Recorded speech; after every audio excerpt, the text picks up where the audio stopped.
Waktu gue bikin video tentang salalawak ini, banyak banget yang komen suruh gue harus cobain dengan lontong Padang. Nah, akhirnya gue temuin salah satu tempat jualan lontong Padang yang pakai salalawak ini. Satu porsinya lumayan besar ya, ada lontong kacau, ada mie, ada bihun, ada telur bulat, disiram dengan kuah gulai nangka, ditopping dengan kuah kacang dan juga kerupuk.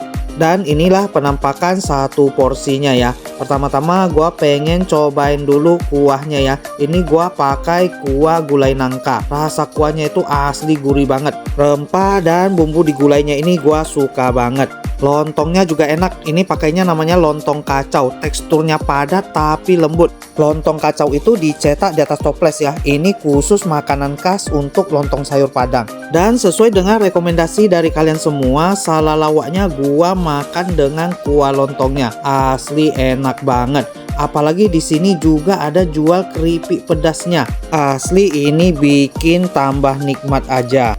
Kata yang jualan kalau makan lontong Padang itu pakai karupuk lado, kemudian ada salalawaknya, kemudian disiram dengan gulai cubada. Itu udah paling top lah, sampai-sampai gue diajarin bahasa Padang untuk sebutan makanan-makanan ini.